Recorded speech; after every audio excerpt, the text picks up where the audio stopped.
हैं। अगर आपको अभी भी प्रॉब्लम आ रही है कि रीडिंग को किस तरीके से सॉल्व किया जाए, तो follow these my 16 tips. Definitely you would see a big change in you. So first of all आपको क्या करना है, वैरायटी ऑफ सोर्सेस रीड करना स्टार्ट कर दीजिए। न्यूज़पेपर पढ़िए, मैगजीन्स पढ़िए, जर्नल्स पढ़िए, English newspaper such as Tribune, editorial page पढ़ना स्टार्ट कीजिए।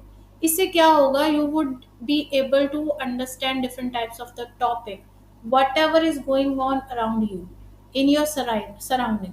Second thing is that you would get to know about the attitude of the writer, how writer is going to discuss about his or her opinion.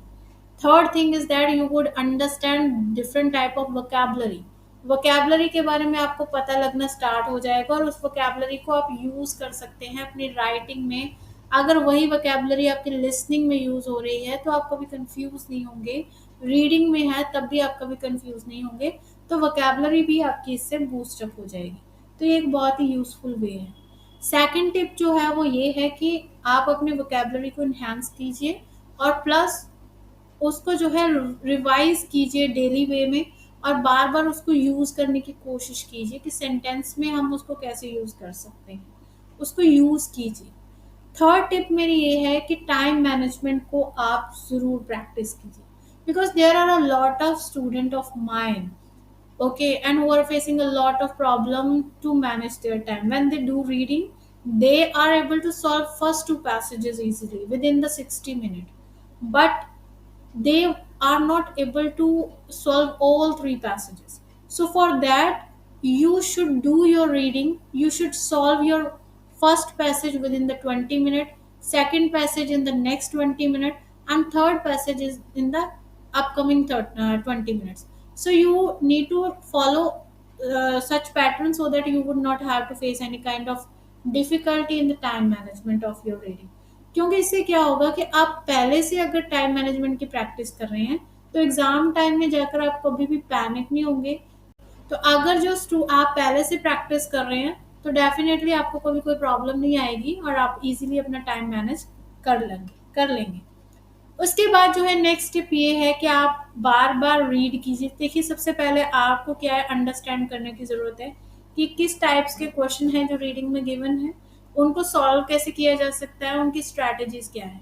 अब जैसे आपको understand हो गया है उसके बाद आप उन क्वेश्चंस की प्रैक्टिस करना स्टार्ट कीजिए और रिपीटेबल वे में बार बार उन क्वेश्चंस की प्रैक्टिस कीजिए जब तक कि आप उन क्वेश्चंस में मास्टरी नहीं ले लेते। ठीक है, उसके बाद फिफ्थ जो है वो मेरी टिप आपको यही रहेगी कि आप जो है इंस्ट्रक्शंस ज़रूर पढ़िए। अब देखिए बहुत सारे बच्चे ऐसे हैं जो क्या करते हैं कि अगर वहाँ पर गिवन होता है इंस्ट्रक्शन में कि वन वर्ड में आंसर देना है, और स्टूडेंट जो उस चीज़ को नहीं पढ़ते हैं और आंसर जो होता है वो कंफ्यूज हो जाते हैं, वो 2 वर्ड्स में या 3 वर्ड्स में आंसर दे देते हैं।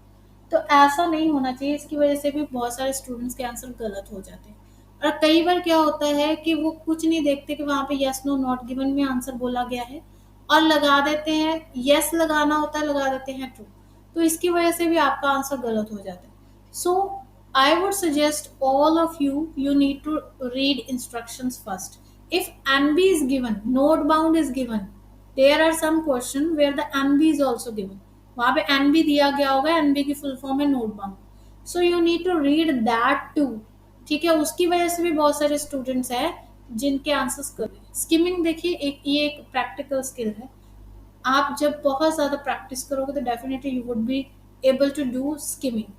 अगर नहीं तो ये कोशिश कीजिए कि देखिए शॉर्टकट कोई भी नहीं होता स्टडी का। मैं अगर पर्सनली आपसे बोलूँ तो यही है कि फर्स्ट ऑफ ऑल तो आप थरली ही रीड कीजिए। ठीक है, लेकिन स्किमिंग जो है वो कुछ स्टूडेंट्स टेक्निक यूज़ कर सकते हैं। इससे क्या होता है, स्किमिंग का मतलब होता है फास्ट पेस के ऊपर जल्दी जल्दी से कीवर्ड्स की हेल्प के साथ पैराग्राफ को अंडरस्टैंड करना। तो जब आप पैराग्राफ पैसेज जो है वो रीड करते हैं सबसे पहले तो उसका हेडिंग देखिए। अगर आप हेडिंग देखोगे तो फॉर एग्जांपल हेडिंग है वाइल्ड लाइफ के बारे में, तो आपको वहीं से क्लियर हो जाएगा कि ठीक है ये पूरे पैसेज में ये बात जो होने वाली है वो वाइल्ड लाइफ की होने वाली है। ठीक है, और उसके बाद जो है वो पैराग्राफ जो होता है उसमें कुछ वर्ड्स जो है वो जल्दी जल्दी से उन वर्ड्स की हेल्प से जो है वो सेंटेंस का मतलब समझने की कोशिश की जाती है और फास्टली रीड किया जाता है, तो इसको जो है वो स्किमिंग कहा जाता है।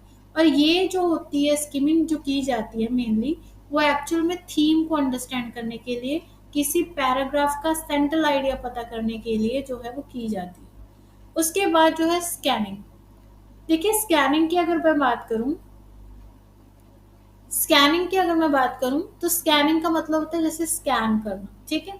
स्कैन मतलब कि कुछ वर्ड्स, कुछ स्पेसिफिक की वर्ड्स, जैसे फॉर एग्जांपल कोई नाउन हो सकता है, कोई सिटी नेम, कोई पर्सन का नेम, कोई स्पेसिफिक साइंटिस्ट का नेम, कोई डेट मेंशन हो सकती है, कोई ईयर मेंशन हो सकता है, और कोई फैक्ट हो सकता है particular. So with the help of these things try to scan the answer. क्योंकि फॉर एग्जांपल अगर किसी साइंटिस्ट की बात हो रही है, ठीक है, तो डेफिनेटली फॉर एग्जांपल प्लूटो की बात हो रही है, तो जहां पर प्लूटो की बात होगी तो वहीं पर मेरा आंसर होगा। तो इस टेक्निक से भी कुछ स्टूडेंट जो है वो ट्राई करते हैं कि वो आंसर्स फाइंड आउट कर लें। उसके बाद एट्थ टिप ये है कि सारे आंसर्स जो है वो रीड कीजिए, सारे क्वेश्चन सॉरी रीड कीजिए before answering all. So for example first passage जो है वो आप रीड करने जा रहे हैं, तो उससे पहले आपको 1 to 13 जो है वो आंसर सारे के सारे रीड करने हैं, अंडरस्टैंड करने हैं, ठीक है। Pay attention to the details, next one is, so you need to pay attention to the details. Again I would say that the keywords, what is given in the passage as well as in the sentences too. So understand करो कि वो keywords में क्या हो रहे हैं। For example अब keywords में क्या आ सकता है, डेट्स आ सकती हैं, प्लेसेस आ सकते हैं, नेम आ सकते हैं, कैपिटल लेटर्स में कुछ गिवन इन्फॉर्मेशन हो सकती है, कोई बोल्ड इटैलिक वे में कोई इन्फॉर्मेशन गिवन हो सकती है, ठीक है। तो इन सब चीज़ों के ऊपर आपने ध्यान देना है। इसके बाद 10th one is underline the keywords. Again I would say that जो स्पेसिफिक वर्ड्स हैं, जो भी आपको लगता है कि डिटेल्ड वे में जिनकी हेल्प से आपको पूरा पैसेज पढ़ने की जरूरत नहीं है, या जिनकी हेल्प से आपको पूरा सेंटेंस नहीं पढ़ना पड़ता, और उन 2-3 वर्ड्स को पढ़ के ही आप अंडरस्टैंड कर लेते हैं कि सेंटेंस में क्या बात हो रही है, तो उन कीवर्ड्स को आप अंडरलाइन कर लीजिए। इसके बाद ये आप जो है वो क्वेश्चंस में भी कर सकते हैं, प्लस अगर आप पैसेज रीड कर रहे हैं और वहां से अंडरस्टैंड करनी है किसी बात को, तो पैसेज में भी कर सकते हैं, ठीक है। तो बट मेनली इसमें क्वेश्चंस में करने चाहिए। उसके बाद 11th की बात करें, तो 11th टिप मेरी ये है कि ग्रामर चेक जरूर कीजिए। अगर आप फॉर एग्जाम्पल आपने फिल इन द ब्लैंक्स किए, तो उसमें देखिए कि जो आप वर्ड फिट कर रहे हैं उसके अकॉर्डिंग वो ग्रामर ठीक हो रही है, ठीक बैठ रही है। फॉर एग्जाम्पल पास्ट परफेक्ट में आंसर दिया हुआ है, और वहाँ पे जो आंसर है आपको वर्ब की फर्स्ट फॉर्म के रूप में है, और लेकिन वहाँ पर अगर स्टेटमेंट में जो है वो हैड है, तो वर्ब की फर्स्ट फॉर्म नहीं, वर्ब की थर्ड फॉर्म वहाँ पर लगनी है। तो ग्रामेटिकली भी आपने देखना होता है कि मेरी सेंटेंस की सेंस बननी चाहिए, ठीक है।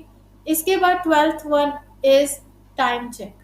टाइम जो है वो बहुत ध्यान से यूटिलाइज करना है आपने।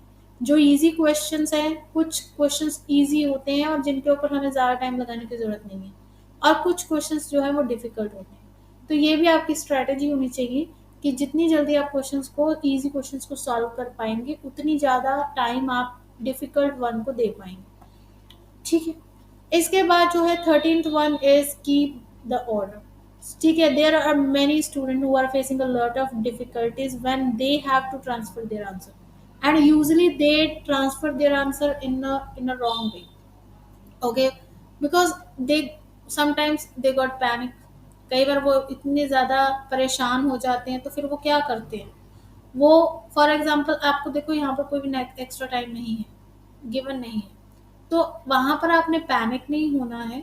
जैसे ही फॉर एग्जांपल 8th का आंसर आपको मिल गया है, तो 8th का आंसर फेयर नोटबुक में 8th का जो है वो ब्लैंक के सामने जो है वो अपना जल्दी से आपने आंसर नोट डाउन कर देना है, और फिर फर्दर मूव कर जाना है। 14th जो टिप है वो यही है कि कोई भी बॉक्स जो है वो अनआंसर्ड नहीं छोड़ना है। क्योंकि देखो कोई भी आपको जो है आइल्स में नेगेटिव मार्किंग नहीं हो रही है, ठीक है। तो अगर आप टाइम नहीं मैनेज कर पाए हैं, ठीक है, तो वहाँ पर आप कभी भी कोई भी बॉक्स जो है वो खाली नहीं छोड़ के आएंगे। जो भी आपको लगता है आपकी अंडरस्टैंडिंग के अकॉर्डिंग जो भी आंसर बनता है, उस आंसर को मार्क करके ही आएंगे। उसके बाद नेक्स्ट टिप ये है कि आप केयरफुली ट्रांसफ़र करेंगे आंसर, क्योंकि बहुत सारी बात बार ऐसा भी होता है कि 14th का आंसर 15th के सामने, 15th का आंसर 13th के सामने, या कई बार क्या होता है कि हमें पता होता है फॉल्स की स्पेलिंग और फॉल्स में हम एल खा जाते हैं। So all these things also you should avoid when you have to transfer your answer. उसके बाद again I would say that you need to manage your time properly. So if you are in the beginning, if you are solving your first passage in 20 minutes, try to solve that passage within the 15 minutes.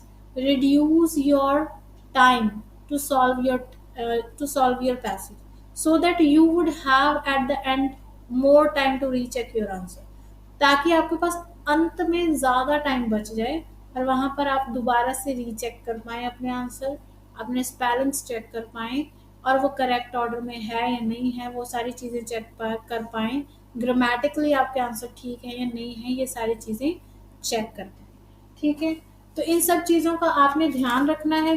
अगर आप इन सभी tips को follow करोगे, definitely you would not have to face any kind of difficulties.